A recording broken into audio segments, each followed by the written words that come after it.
હાય guys, ધરણ Mahadev, good morning, જય શ્રી કૃષ્ણ, જય દ્વારકાધીશ બધાને। અત્યારે તો અમે છે ને આજે વહેલા ઉઠી ગયા હતા 4 વાગે અને અમારે જવાનું છે અમારા કુળદેવીની લાપસી કરવા। તો સવા પાલીની લાપસી હતી અને અમારે માનતા હતી મારે, એટલે જ હવે માનતા સરાવવા જઈએ છીએ।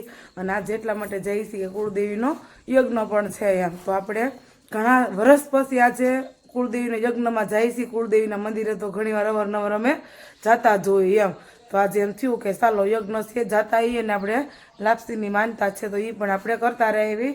તો આપણે જો આપણે સાડી પહેરી છે, તો કેવો છે આજનો મારો લુક સારો લાગ્યો હોય તો મને કહેજો કોમેન્ટમાં।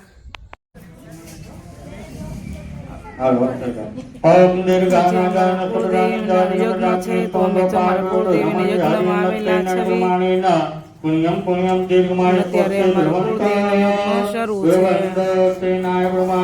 પુણ્યમ દીર્ઘમાય વસ્તુ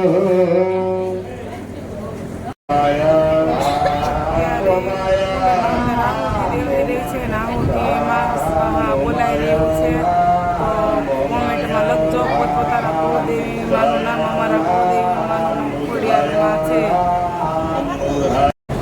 અત્યારે યજ્ઞ શરૂ કરવાનો સમય થઈ ગયો છે। કુળદેવીમાંનો યજ્ઞ લગ્ન અત્યારે ચાલી રહ્યો છે।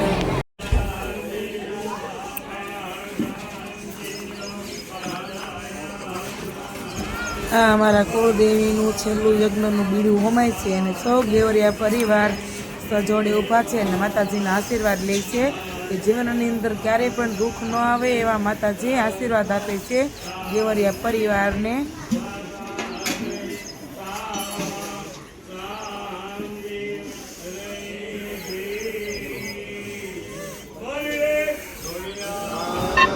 પછી તો કરી લીધી માતાજીની આરતી ને પછી ધીમે ધીમે ધીમે બધાએ માતાજીના દર્શન કરી લીધા અને ત્યાંથી દર્શન કરતા કરતા બધા સૌ પરિવાર હસતા હસતા બધાને એકબીજાને ભાવ ભર્યું।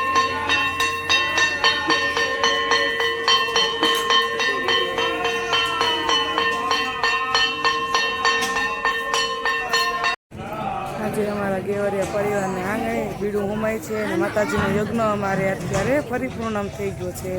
તો બધા કોમેન્ટમાં લખજો જય કુળદેવી ખોડિયારમાં, કુળદેવી ખોડિયારમાં છે, બધા કોમેન્ટમાં મને જણાવજો।